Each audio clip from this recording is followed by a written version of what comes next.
Take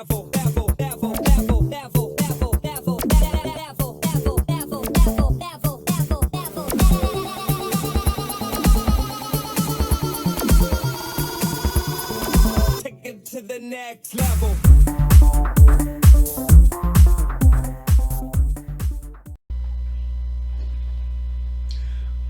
Why hello, it's me again, Moxie, here for another reaction video.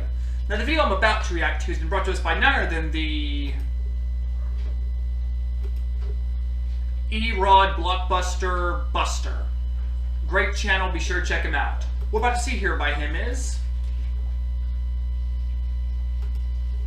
New Moon review by Blockbuster Buster. So let's have fun and get this party started. Another Twilight movie. But besides that, without further ado, let's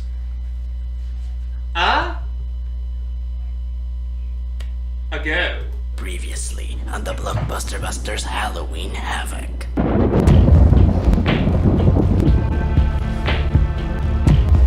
I have seen the face of evil, and its name is Twilight.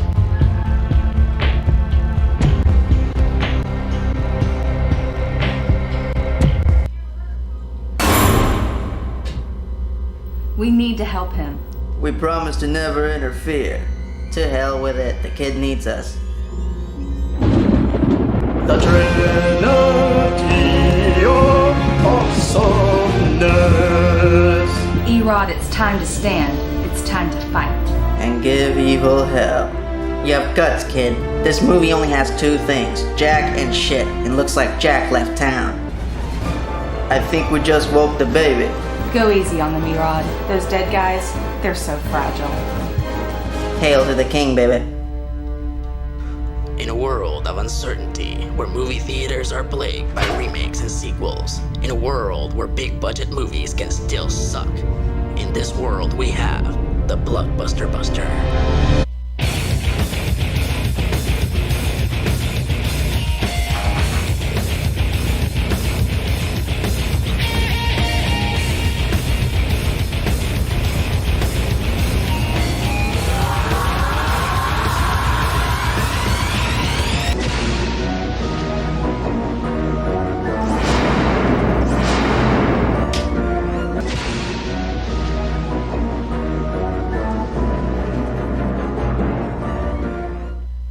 Greetings, fanboys and fangirls, zombies and sirens. I'm E-Rod and I'm the Blockbuster Buster. The werewolf is one of the oldest mythological monsters, drawing its origins from numerous cultures, including Greek and Native American.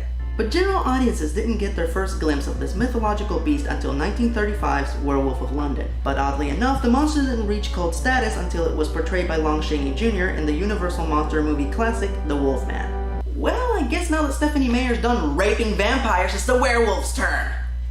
I hate that woman. So most of you are probably wondering, if the first movie bombed, why did they make a sequel? Well, while Twilight might have failed as a movie, it succeeded as a very elaborate commercial for all the crappy Twilight merchandise. Merchandising, where the real money from the movie is made. This started a devastating chain reaction, which led all the little tween girls that saw the movie to buy the shirts, pillows, books, and bring them home, where their moms read them. And then the housewives became fans and...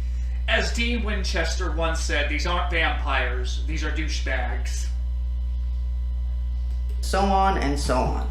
Unfortunately, now Twilight had a strong fan base that warranted a sequel. Alright, Legionnaires, this is it. Welcome to the second circle of hell, cause this is New Moon.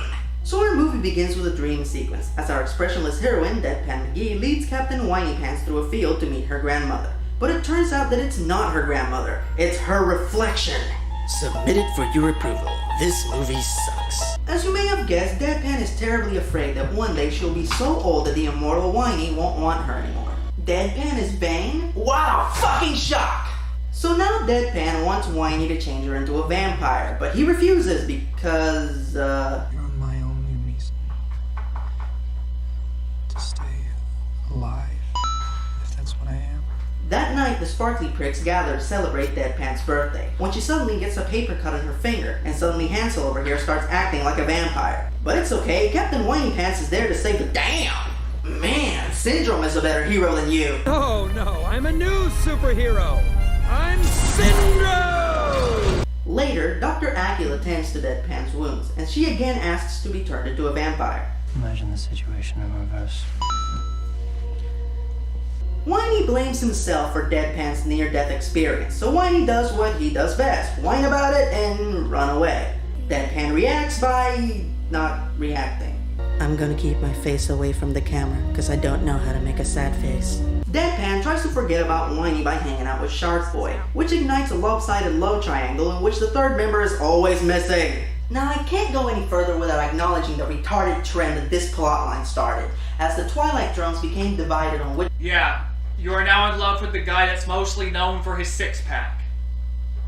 one of Deadpan's love interests they preferred. They even started wearing t-shirts stating which team they were on. Stupid.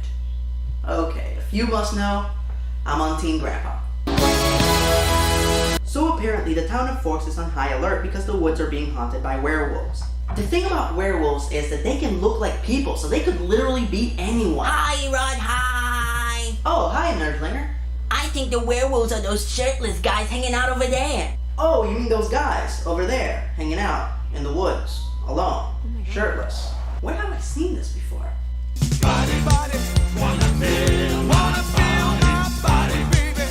Oh, hey, Nerdlinger, by the way, what team are you on? I'm on Team Batley.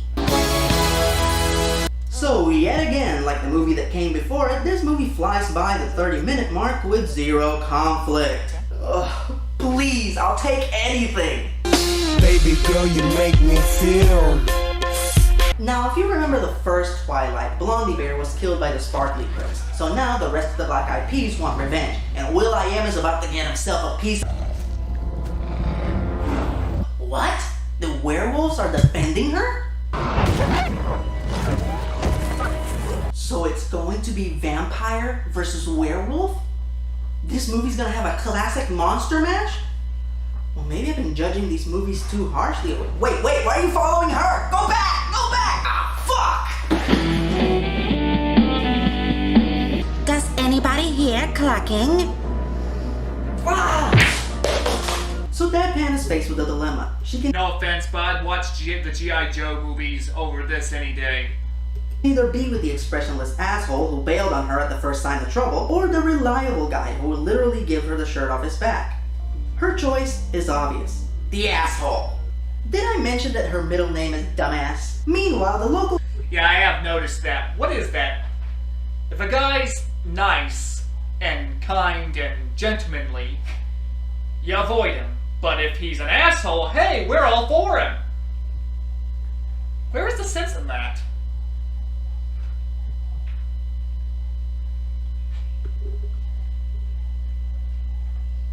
deputies search for werewolves, and Graham Greene? Graham is such a great actor. Why would they give him such a bit part? Actually, now that I think about it, it does make sense that they brought him along on the search. After all, his best friend dances with wolves. That sucked. The search goes on when Graham suddenly gets attacked by...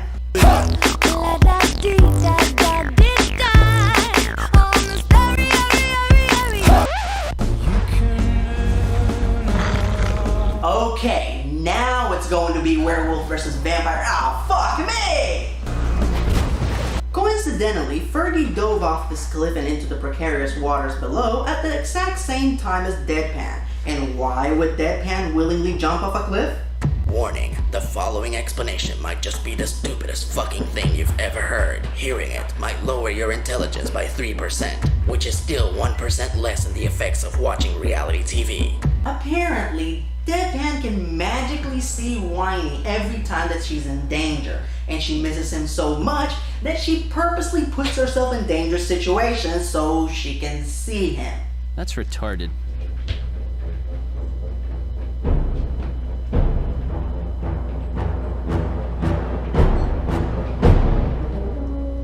Luckily, she's saved by Shark Boy, who... Holy shit! Shark Boy's been hitting the roids! So unless you have brain damage, you probably figured out that Sharky is a werewolf. But when Deadpan first sees him morph, she's still surprised, in spite of the fact that she's seen him use his super strength, agility, and ability to track her down no matter where she's at. Like I said, brain damage. But my problem is that the movie doesn't even bother to explain how he suddenly became a werewolf. But I know of a legend that was passed on to me by my father and his father before him. A legend that goes like this. Every 400 years, a baby werewolf is born into the Fangsworth family. And so when the moon shined on little Sherman Fangsworth, he changed into Fangface. Now I have to admit, in spite of the fact they morph into generic CG wolves, the werewolves in this movie are actually pretty cool. They work as a unit, and they're nowhere near as pretentious as the sparkly pricks. In fact, I can see no downside to Deadpan dating Sharky. Oh, being bled to death, or getting half your face ripped off.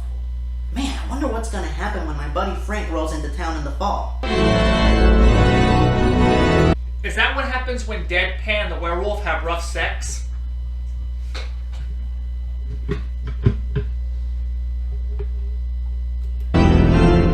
So you went from a vampire to a werewolf. Deadpan, did you have a conversation with Willow today? You're a demon magnet. So now that Deadpan knows that Sharky is a werewolf, she wants to be with him, until she receives a visit from Whiny's sister. I'm sorry, I don't have a nickname for this character. Mira papi, I like to call her Vampirita. Mira mami, si tú quieres un poquito Latino heat, you can buy it at Lover. Yeah, she's definitely easy on the eyes. Hey, Lover, what team are you on? I'm on Team Antonio, bish. How about you, Fedora Freddy? I'm on Team Morrigan. Damn papi, can I switch teams? No. So Deadpan finds out from Whiny's sister that he knows about her relationship with Sharky, but instead of growing some balls and getting his woman back, he decides to commit suicide. Oh, it gets stupider. Instead of staking himself or cutting his own head off, he's going to violate vampire law by exposing that he is a vampire to a large crowd of humans, to which the penalty is death at the hands of the vampire tribunal. Motherfucker, are you out of your damn mind? So Deadpan goes to save Whiny and, dude, seriously? And she saves him. But the tribunal still wants a word with them, so they send one of their subordinates to get them. And Dakota Fanning? But I'm like totally a vampire and shit. I like stickers and Justin Timberlake and like fighting people. Well, I can now say this movie is literal dog shit. Covered in vampire cum.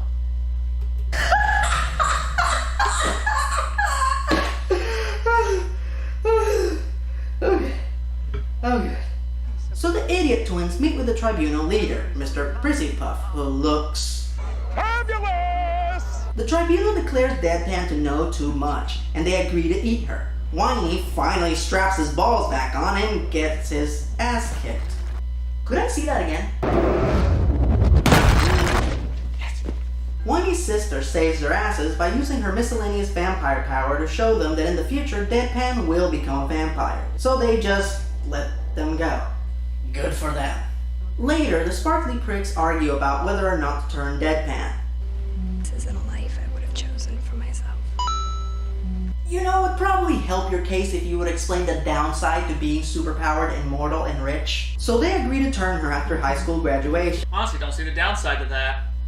So everything is hunky-dory until... Short wolf!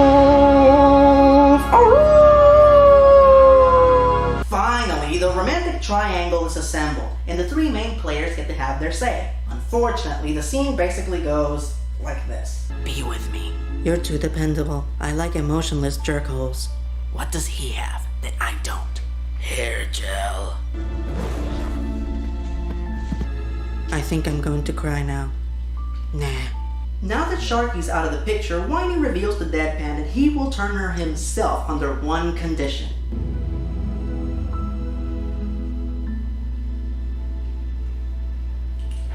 Marry me, Bella. Oh, thank God! Wait a minute.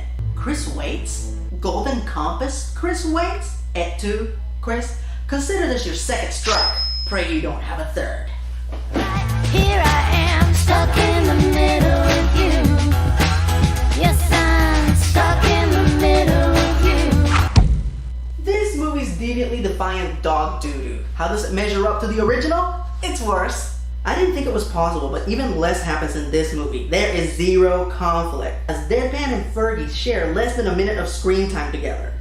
And why the hell are they both fighting over her? What's so great about this girl? I would rather date Dr. Acula. What? He's a doctor. A doctor, honey. But the joke is yet again on us, because this movie made more money than The Empire Strikes Back and The Incredibles. And it also holds the record for the highest first day gross, defeating the original champ, The Dark Knight. And I know, The Dark Knight still made more. How dare you? What? Never mind. Money, so I'm not gonna get mad. I'm gonna get even. Grim? That's for making me review the 2 Twilight movies back to back. Thanks, Grim. Now, if you excuse me, it's officially open season on all Sunheads.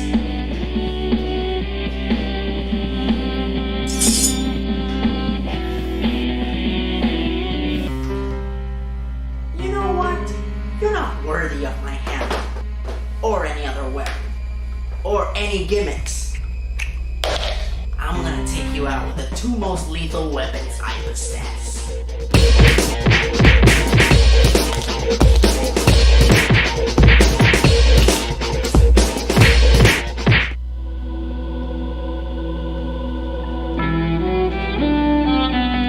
I love being me. You know, Erod, there is a 3rd Twilight movie. Beetlejuice. Sorry, Crypty, Halloween's over. Well, there's always next year. Ah, crap.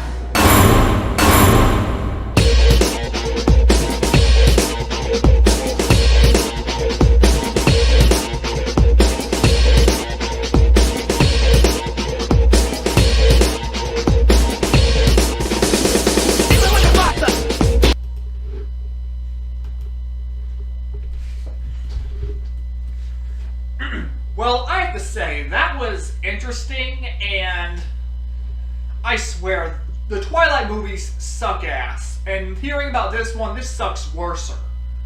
I mean, for goodness frickin' sakes, there's no depth.